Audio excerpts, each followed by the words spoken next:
ನಮಸ್ಕಾರ. ಕನ್ನಡ ಒನ್ನಿಗೆ ಸ್ವಾಗತ. ನಾನು ನಿಮ್ಮ ಭಾಗ್ಯನಾರಾಯಣ ಬೊಗ್ಗವರಪು.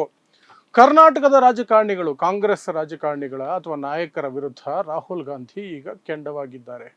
ಅದಕ್ಕೆ ಕಾರಣ ನಿಮಗೆ ಗೊತ್ತೇ ಇದೆ. ಒಂದು, ರಾಜಣ್ಣ ಅವರ ಪ್ರಕರಣ. ಅದೇನಾಯಿತು, ಹೇಗಾಯಿತು, ಯಾಕೆ ಅಷ್ಟು ದಿಢೀರ್ ನಿರ್ಧಾರ ಆಯಿತು, ಆ ಕ್ಷಣದಲ್ಲಿ ರಾಹುಲ್ ಗಾಂಧಿ ಆ ಒಂದು ರೀತಿಯಾದಂತಹ ಆಜ್ಞೆಯನ್ನು, ಕೋಪೋದ್ರಿಕ್ತರಾಗಿ ಆಜ್ಞೆ ಹೊರಡಿಸೋದಕ್ಕೆ ಕಾರಣ ಏನು, ಅಲ್ಲಿ ಯಾರ್ಯಾರಿದ್ದರು, ಸಂಪೂರ್ಣವಾಗಿ ಈಗ ವಿವರಗಳು ಹೊರಗೆ ಬಂದಿದೆ, ಅದನ್ನು ತಿಳಿಸ್ತೀನಿ. ಅದ್ರ ಜೊತೆಗೆ ಡಿ ಕೆ ಶಿವಕುಮಾರ್ ಸದನದಲ್ಲೇ RSS ಗೀತೆಯನ್ನು ಹಾಡಿ ಕ್ಷಮೆ ಕೇಳಿದ್ದಾಯಿತು, ಆದರೆ ರಾಹುಲ್ ಗಾಂಧಿ ಕೆಂಡವಾಗಿದ್ದಾರೆ ಅಂತ ತಿಳಿದು ಬರ್ತಾ ಇದೆ. ಅದರ ಜೊತೆಗೆ ಬಿಹಾರದ ಚುನಾವಣೆಗಳ ನಂತರ ನವೆಂಬರ್ನಲ್ಲಿ ಡಿ ಕೆ ಶಿವಕುಮಾರ್ ಅವರಿಗೆ ಶಿಕ್ಷೆ ಇದೆ, ರಾಹುಲ್ ಗಾಂಧಿ ಅವರು ಫಿಕ್ಸ್ ಮಾಡಿದ್ದಾರಂತೆ.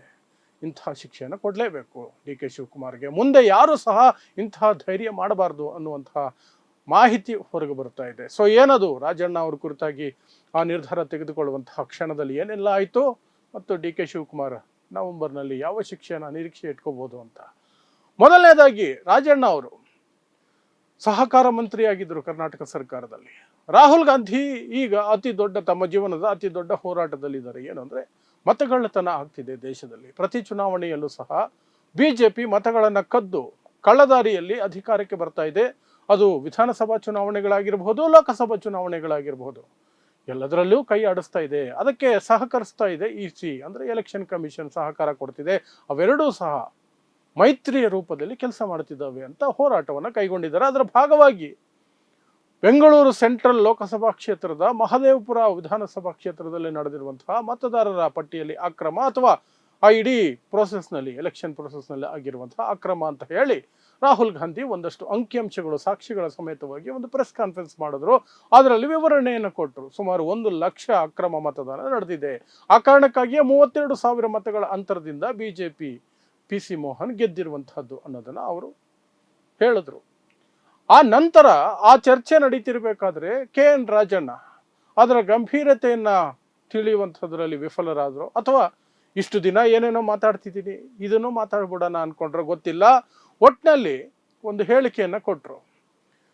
2024 ಸಂದರ್ಭದಲ್ಲಿ ಲೋಕಸಭಾ ಚುನಾವಣೆಗೆ ಮತದಾರರ ಪಟ್ಟಿ ಪರಿಷ್ಕರಣೆ ಆಗಬೇಕಾದ್ರೆ ನಮ್ಮದೇ ಸರ್ಕಾರ ಅಧಿಕಾರದಲ್ಲಿತ್ತು, ನಮ್ಮ ಅಧಿಕಾರಿಗಳೇ ಅದನ್ನು ಪರಿಷ್ಕರಣೆ ಮಾಡಿದ್ದು. ಆಗ ನಮ್ಮ ಸರ್ಕಾರ ಏನು ಮಾಡ್ತಿತ್ತು, ನಮ್ಮವ್ರು ಏನು ಮಾಡ್ತಿದ್ರು, ಈಗ ಹೇಳಿದ್ರೆ ಹೇಗೆ, ಆಗ ಏನಾದರೂ ಮಾಡಬಹುದಾಗಿತ್ತು ಅನ್ನುವಂತಹ ಹೇಳಿಕೆಯನ್ನು ಕೊಟ್ಟರು. ಅದು ಇಂಡೈರೆಕ್ಟ್ ಆಗಿ ರಾಹುಲ್ ಗಾಂಧಿ ಅವರಿಗೆ ಹಿನ್ನಡೆಯನ್ನು ಉಂಟು ಮಾಡುವಂಥದ್ದು.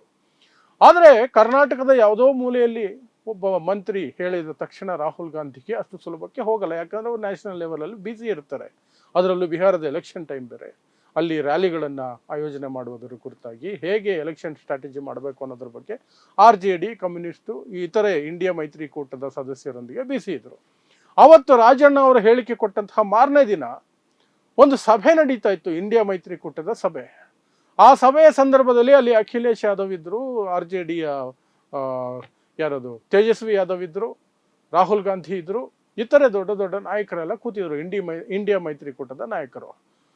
ಅವರೆಲ್ಲ ಸಭೆ ಆರಂಭ ಮಾಡೋದಕ್ಕಿಂತ ಮೊದಲು ಕೂತಿರ್ಬೇಕಾದ್ರೆ ಟಿವಿ ನೋಡ್ತಿರ್ಬೇಕಾದ್ರೆ ರಾಜಣ್ಣ ಅವರ ಹೇಳಿಕೆ ಬಗ್ಗೆ ನ್ಯಾಷನಲ್ ಚಾನೆಲ್ಗಳಲ್ಲಿ ಚರ್ಚೆ ಆಗ್ತಿತ್ತು. NDTVಯಲ್ಲಿ ಚರ್ಚೆ ಆಗ್ತಿತ್ತು.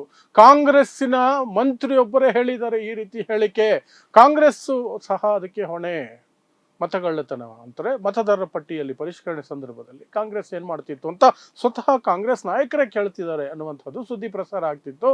ಆ ಸುದ್ದಿಯನ್ನ ಎಲ್ಲರೂ ನೋಡ್ತಿದ್ರು, ಯಾರೂ ಏನೂ ಮಾತಾಡಲಿಲ್ಲ. ಬಟ್ ಅಖಿಲೇಶ್ ಯಾದವ್ ಸಿಟ್ಟಾದರು. ಸಿಟ್ಟಾಗಿ ರಾಹುಲ್ ಗಾಂಧಿಗೆ ಡೈರೆಕ್ಟಾಗಿ ಕೇಳಿದ್ದಾರೆ, ಏನ್ರಿ ನಡೀತಾ ಇದೆ ನಿಮ್ಮ ಪಕ್ಷದಲ್ಲಿ, ನಾವಿಷ್ಟು ಕಷ್ಟಪಡ್ತಾ ಇದ್ದೀವಿ, ಏನೆಲ್ಲ ಮಾಡ್ತಿದ್ದೀರಿ, ನೀವು ಇಷ್ಟೆಲ್ಲ ಕಷ್ಟಪಡ್ತಾ ಇದ್ದೀರಿ, ಇವರು ಕಾಂಜಿ ಪಿಂಜಿಗಳ ಥರ ಈ ರೀತಿಯಾಗಿ ಸ್ಟೇಟ್ಮೆಂಟ್ಗಳು ಕೊಡ್ತಿದ್ದಾರಲ್ಲ, ಇದರಿಂದ ನಮ್ಗೆ ಎಷ್ಟು ಹಿನ್ನಡೆ ಆಗುತ್ತೆ, ನಿಮ್ಗೆ ಅರ್ಥ ಆಗುತ್ತಾ ಇದು ಹೇಳಿದ ತಕ್ಷಣ ರಾಹುಲ್ ಗಾಂಧಿಗೆ ಪಿತ್ತನೆತ್ತಿಗೆ ಅರ್ಥ. ಪಕ್ಕದಲ್ಲೇ ಕೂತಿದ್ರು ವೇಣುಗೋಪಾಲ್ಗೆ ಹೇಳಿದ್ರು, ಅದು ಯಾರೇ ಆಗಿರಲಿ, ಆ ಮಂತ್ರಿನೇ ಆಗಿರಲಿ, ಏನೇ ಆಗಿರಲಿ, ಆ ಮನುಷ್ಯನ ಪಕ್ಷದಿಂದ ಕಿತ್ತು ಬಿಸಾಕ್ರಿ ಅಂದರು ರಾಹುಲ್ ಗಾಂಧಿ. ಅದಕ್ಕೆ ಮತ್ತೆ ನನಗೇನು ಎಕ್ಸ್ಪ್ಲನೇಷನ್ ಏನೂ ಬೇಕಾಗಿಲ್ಲ, ಸೀದಾ ಪಕ್ಷದಿಂದಲೇ ಕಿತ್ತು ಬಿಸಾಕಬೇಕು, ಹೋಗಿ ಫೋನ್ ಮಾಡಿ ಸಿದ್ದರಾಮಯ್ಯಗೆ ಅಂತಂದರು. ವೇಣುಗೋಪಾಲ್ ಅವ್ರ ಸಿಟ್ಟು, ರಾಹುಲ್ ಗಾಂಧಿ ಸಿಟ್ಟಲ್ಲಿ ಹೇಳಿದ್ದಕ್ಕೆ ಬೇರೆ ಏನೂ ಹೇಳೋಕ್ಕೆ ಸಾಧ್ಯ ಇರಲಿಲ್ಲ, ಸೀದಾ ಸಿದ್ದರಾಮಯ್ಯವ್ರಿಗೆ ಫೋನ್ ಮಾಡಿದ್ರು, ಪಕ್ಷದಿಂದ ಕಿತ್ತಾಕಿಯ ಮನುಷ್ಯನ ಅಂತ. ಸಿದ್ದರಾಮಯ್ಯ ಆಮೇಲೆ ಪಾಪ ಕನ್ವಿನ್ಸ್ ಮಾಡಬೇಕಾಯ್ತು, ಇಲ್ಲ ಸ್ವಲ್ಪ ಸಮಸ್ಯೆ ಆಗುತ್ತೆ ಪಕ್ಷದಿಂದ ಕಿತ್ತಾಕಿದ್ರೆ, ರಾಜೀನಾಮೆ ಕೊಡೋಕೆ ಕೇಳ್ತೀನಿ ಅಂತ. ಮತ್ತೆ ವೇಣುಗೋಪಾಲ್ ಓಡ್ ಬಂದರು ರಾಹುಲ್ ಗಾಂಧಿ ಹತ್ರ. ಅಷ್ಟು ಸುಲಭಕ್ಕೆ ಪಕ್ಷದಿಂದ ಎಲ್ಲ ತೆಗೆದ್ರೆ ಪಕ್ಷಕ್ಕೆ ಹಿನ್ನಡೆ ಆಗುತ್ತೆ, ಕರ್ನಾಟಕದಲ್ಲಿ ದೊಡ್ಡ ನಾಯಕ, ಯೋಚನೆ ಮಾಡಬೇಕು, ಎಸ್ ಟಿ ಸಮುದಾಯದ ನಾಯಕ ಬೇರೆ, ಯೋಚನೆ ಮಾಡಬೇಕು ಅಂದಾಗ ರಾಹುಲ್ ಗಾಂಧಿ ಹಾಗಾದ್ರೆ ಮಂತ್ರಿಮಂಡಲದಿಂದ ಕಿತ್ತು ಬಿಸಾಕ ಕೇಳಿ, ಅಲ್ಲ ರಾಜೀನಾಮೆ ಕೊಡಿಸ್ತಾರೆ. ರಾಜೀನಾಮೆ ಬೇಕಾಗಿಲ್ಲ, ಒಂದು ಸಂದೇಶ ಹೋಗಬೇಕು ಇಡೀ ಪಕ್ಷದಲ್ಲಿ, ನಾವು ಕ್ರಮ ಕೈಗೊಳ್ತೀವಿ ಈ ರೀತಿಯಾಗಿ ಲೂಸ್ ಟಾಕ್ ಮಾಡೋರ ವಿರುದ್ಧ ಅನ್ನೋದು ಸಂದೇಶ ಹೋಗಬೇಕು. ರಾಜೀನಾಮೆ ಕೊಟ್ಟರು ನಾವು ಅಕ್ಸೆಪ್ಟ್ ಮಾಡ್ಕೊಳ್ಳೋದಿಲ್ಲ, ಅವ್ರನ್ನ ಅಮಾನತು ವಜಾ ಮಾಡಬೇಕು, ಸಂಪುಟದಿಂದ ಮಿನಿಸ್ಟ್ರಿಯಿಂದ ಕಿತ್ತು ಬಿಸಾಕ್ರಿ, ಅಷ್ಟಾದರೂ ಮಾಡಿ ಅಂತ ಹೇಳಿದ ಮೇಲೆ ವೇಣುಗೋಪಾಲ್ ವಾಪಸ್ ಬಂದು ಸಿದ್ದರಾಮಯ್ಯ ಹೇಳಿದ್ದು, ಪಕ್ಷದಲ್ಲಿ ಉಳಿಸ್ಕೋಬೋದು ಆದರೆ ರಾಜೀನಾಮೆಗೆ ಅವಕಾಶ ಇಲ್ಲ. ಇದಕ್ಕೆ ಮೇಲೆ ರಾಹುಲ್ ಗಾಂಧಿ ಅವರಿಂದ ಏನು ನಿರೀಕ್ಷೆ ಮಾಡಬೇಡಿ, ತಕ್ಷಣ ಅವರನ್ನು ವಜಾ ಮಾಡಿ ಗವರ್ನರ್ಗೆ ಪತ್ರ ಬರೀರಿ ಅಂತ. ಸಿದ್ದರಾಮಯ್ಯಗೆ ಬೇರೆ ದಾರಿ ಇರಲಿಲ್ಲ, ಸಿದ್ದರಾಮಯ್ಯ ಆಪ್ತ ಆಗಿದ್ರು ಸಹ ವಜಾ ಮಾಡಬೇಕಾಯ್ತು, ರಾಜೀನಾಮೆಗೆ ಅವಕಾಶ ಕೊಡಲಿಲ್ಲ, ವಜಾ ಮಾಡಿದ್ರು. ಸೊ ಇದು ರಾಜಣ್ಣ ಅವರನ್ನು ವಜಾ ಮಾಡಲಿಕ್ಕೆ ನಡೆದಂತಹ ಸಣ್ಣ ಒಂದು ಘಟನೆ. ಯಾವ ಹಿನ್ನೆಲೆಯಲ್ಲಿ ಅಷ್ಟು ತೀವ್ರಗತಿಯಲ್ಲಿ ಅಷ್ಟು ಅವಸರವಾಗಿ ನಡೀತಲ್ಲ ಅವತ್ತು ಒಂದೇ ದಿನದಲ್ಲಿ ಅಂತ. ಈ ಕಡೆ ಡಿ ಕೆ ಶಿವಕುಮಾರ್ ವಿಚಾರ, ನವೆಂಬರ್ನಲ್ಲಿ ಅವ್ರಿಗೊಂದು ಶಿಕ್ಷೆ ಕಾದಿದೆ ಅನ್ನುವಂತಹ ಮಾಹಿತಿಗಳು ಬರ್ತಾ ಇದೆಯಲ್ಲ, ಅದು ಏನು ಅಂತ ನಿಮಗೆ ಗೊತ್ತಿದೆ. ಸದನದಲ್ಲೇ ನಿಂತ್ಕೊಂಡು ಡಿ ಕೆ ಶಿವಕುಮಾರ್, ಬಿಜೆಪಿಯವರೇ ಇಲ್ಲಿವರೆಗೆ ಧೈರ್ಯ ಮಾಡಿರಲಿಲ್ಲ RSS ಗೀತೆ ಹಾಡೋದಕ್ಕೆ ಸದನದ ಒಳಗೆ. ಡಿ ಕೆ ಶಿವಕುಮಾರ್ ಮಾಡಿದ್ರು, ಹುಡುಗಾಟಿಕೆ ರೀತಿಯಲ್ಲಿ ಮಾಡಿದ್ರು, ನಗ್ನಗ್ತಾ ಮಾಡಿದ್ರು, ಒಂದು ರೀತಿ ಜವಾಬ್ದಾರಿ ಇಲ್ಲದ ವ್ಯಕ್ತಿಯ ರೀತಿಯಲ್ಲಿ ಮಾತಾಡಿದ್ರು. ಅವತ್ತು ಸಣ್ಣ ಮೊದಲನೇ ಸಲ MLA ಆದವರು ಸಹ ಅಷ್ಟು ಲೂಸ್ ಟಾಕ್ ಮಾಡೋದಿಲ್ಲ, ಅದರ ಗಂಭೀರ್ಯತೆನೇ ಅರ್ಥ ಮಾಡ್ಕೊಳ್ಳಿಲ್ಲ, ಆಡೇ ಬಿಟ್ರು ಗೀತೆನ 2-3 ಸಾಲು. ಅದು ತಕ್ಷಣ ರಾಹುಲ್ ಗಾಂಧಿಯವರನ್ನು ತಲುಪ್ತು. ಕೆಲವರು ಹೇಳ್ತಾರೆ ಅದು ರಾಜಣ್ಣ ಅವರ ಮೂಲಕ ತಲುಪ್ತು ಅಂತ, ಕೆಲವರು ಹೇಳ್ತಾರೆ BK ಹರಿಪ್ರಸಾದ್ ಅವರು ತಲುಪಿಸಿದ್ರು ಅಂತ. ಆದರೆ ಈ ಸನ್ನಿವೇಶದಲ್ಲಿ ಡಿ ಕೆ ಶಿವಕುಮಾರ್ ಅವರ ವಿರುದ್ಧ ಯಾವುದೇ ಕ್ರಮ ಕೈಗೊಳ್ಳೋದಕ್ಕೆ ಸಾಧ್ಯ ಇರಲಿಲ್ಲ. ಯಾಕೆ? ಒಂದು ಕಡೆ ಬಿಹಾರದ ಚುನಾವಣೆಗಳಿದೆ, ನೀವು ಏನೇ ಹೇಳಿ ಎತ್ತದ್ದು ಹೇಳಿ ಡಿ ಕೆ ಶಿವಕುಮಾರ್ ಅವರಿಂದ ಬಿಹಾರ ಚುನಾವಣೆಯಲ್ಲಿ ಒಂದಷ್ಟು ಕೆಲಸಗಳಾಗಬೇಕಿರ್ತವೆ, ಫಂಡಿಂಗ್ ಇಂದ ಹಿಡಿದು ಎಲ್ಲ ವಿಚಾರಗಳಲ್ಲಿ ಸಹ. ಹಾಗಾಗಿ ಡಿ ಕೆ ಶಿವಕುಮಾರ್ ಅವರನ್ನ ಈಗ ಮುಟ್ಟೋದಕ್ಕೆ ಆಗೋದಿಲ್ಲ ಸದ್ಯಕ್ಕಂತೂ. ಮತ್ತೆ ಚುನಾವಣೆಗಳು ಬೇರೆ ಇದ್ದಾವೆ, ಅದನ್ನು ಮುಗಿಸ್ಕೊಂಡು ಏನಾದ್ರು ಮಾಡಬೇಕು. ಆದರೆ ಚುನಾವಣೆಗಳು ಮುಗಿದ ಮೇಲೆ, ಬಿಹಾರದ ವಿಧಾನಸಭಾ ಚುನಾವಣೆ ಮುಗಿದ ಮೇಲೆ ನವೆಂಬರ್ನಲ್ಲಿ ಡಿ ಕೆ ಶಿವಕುಮಾರ್ ಅವರಿಗೆ KPCC ಪಟ್ಟ ಕಳೆದುಕೊಳ್ಳುವ ಎಲ್ಲ ಸಾಧ್ಯತೆಗಳು ಇದೆ. ರಾಹುಲ್ ಗಾಂಧಿ ಮನಸ್ಸಿನಲ್ಲಿ ಇರೋದು ಅದೇ ಅಂತ ಹೇಳಲಾಗ್ತಿದೆ. KPCC ಪಟ್ಟದಿಂದ ಡಿ ಕೆ ಶಿವಕುಮಾರ್ ಅವರನ್ನ ಪಕ್ಕಕ್ಕೆ ಸರಿಸಬೇಕು. ಆಗ್ಲೇ ಬಹಳ ವರ್ಷದಿಂದ ಅವರು KPCC ಅಧ್ಯಕ್ಷರಾಗಿದ್ದಾರೆ. ಪಾರ್ಟಿ ಒಳಗಡೆನೆ ಕೂಗಿದೆ, ಅವರನ್ನು ಬದಲಾಯಿಸಬೇಕು, ಪಾರ್ಟಿ ಅಧ್ಯಕ್ಷರು ಎಷ್ಟು ವರ್ಷ ಅಂತ ಇಟ್ಕೊಳ್ತೀರಿ ಅಂತ ಸತೀಶ್ ಜಾರಕಿಹೊಳಿ ಅಂತವರು ಟವಲ್ ಹಾಕಿ ಕೂತಿದ್ದಾರೆ, ನನಗೆ ಕೊಡಿ ಆ ಸ್ಥಾನನ ಅಂತ. ಸೊ ಡಿ ಕೆ ಶಿವಕುಮಾರ್ ಅವರಿಗೆ ನವೆಂಬರ್ನಲ್ಲಿ ಕಾದಿರುವಂತಹ ಶಿಕ್ಷೆ ಅಂದರೆ KPCC ಅಧ್ಯಕ್ಷ ಸ್ಥಾನದಿಂದ ಕೋಕ್ ಆಗುವಂಥದ್ದು ಅಂತ ಹೇಳಲಾಗ್ತಿದೆ. ಅದರ ಜೊತೆಗೆ ಮುಖ್ಯಮಂತ್ರಿ ಆಗಬೇಕು ಅಂತ ದೊಡ್ಡ ಕನಸಿದೆಯಲ್ಲ, 2.5 ವರ್ಷಕ್ಕೆ ಹೇಗಾದರೂ ಮಾಡಿ ಮುಖ್ಯಮಂತ್ರಿ ಆಗಿಬಿಡಬೇಕು, ಆ ಪ್ರಯತ್ನದಲ್ಲಿ ತಾಳ್ಮೆಯಿಂದ ಕಾಯ್ತಿರುವಂತಹ ಡಿ ಕೆ ಶಿವಕುಮಾರ್ ಅವರಿಗೆ ಆ ವಿಚಾರದಲ್ಲಿಯೂ ಸಹ ದೊಡ್ಡ ಹಿನ್ನಡೆಯಾಗುವ ಸಾಧ್ಯತೆಗಳಿದೆ.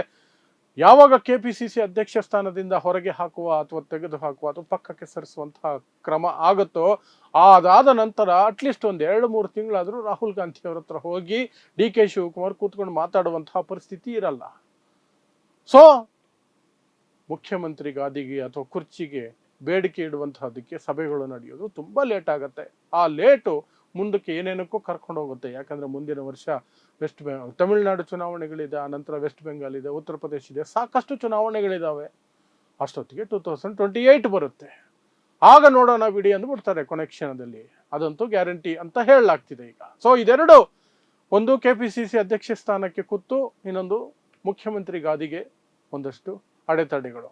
ಈ ಎರಡೂ ಸಹ ಒಂದು ಹಾಡು ಬೇಜವಾಬ್ದಾರಿಯುತವಾಗಿ ನಗುತ್ತಾ ಅದರ ಗಂಭೀರತೆ ಅರ್ಥ ಮಾಡ್ಕೊಳ್ಳದೆ ಇಡೀ ಕಾಂಗ್ರೆಸ್ ಪಕ್ಷ, ರಾಹುಲ್ ಗಾಂಧಿ ಯಾವ RSS ವಿರುದ್ಧ ಹೋರಾಟ ಕೈಗೊಂಡಿದ್ದಾರೋ, ಯಾವ RSS ವಿರುದ್ಧ ಮಾತಾಡಿ ಕೇಸುಗಳು ಹಾಕಿಸ್ಕೊಂಡಿದ್ದಾರೋ, ಆ RSSನ ಗೀತೆಯನ್ನ ಏನೂ ಅಲ್ಲ ಅದು ಅನ್ನೋ ರೀತಿಯಲ್ಲಿ ಸಿದ್ಧಾಂತವನ್ನೇ ಮರೆತು ಸದನದ ಒಳಗೆ ಹಾಡಿದಂತಹ ಡಿ ಕೆ ಶಿವಕುಮಾರ್ಗೆ ಕಾಯ್ತಾ ಇರುವಂತಹ ಶಿಕ್ಷೆಗಳು ಅನ್ನೋದು ಈಗ ನಮಗೆ ಬರ್ತಿರುವಂತಹ ಮಾಹಿತಿ. ಇದನ್ನೆಲ್ಲ ಕಾದು ನೋಡಬೇಕು. ಬಟ್ ರಾಜಣ್ಣ ಅವ್ರದ್ದು ಮಾತ್ರ ಆಗಿ ಹೋಗಿರುವಂತಹದ್ದು, ಮತ್ತೆ ಯಾವ ಸಂದರ್ಭದಲ್ಲಿ ಆಯಿತು ಅಂತಹ ಸ್ಟ್ರಿಕ್ಟ್ ಆಕ್ಷನ್, ಯಾವ ಸನ್ನಿವೇಶ ಅಂತ ನಾನು ನಿಮಗೆ ತಿಳಿಸ್ತೇನೆ ಅಷ್ಟೇ. ಸೊ ನೋಡ್ತಾ ಇರಿ ಸಮಾಜಕ್ಕಾಗಿ ಕನ್ನಡ 1 ನ್ಯೂಸ್. ನಮಸ್ಕಾರ.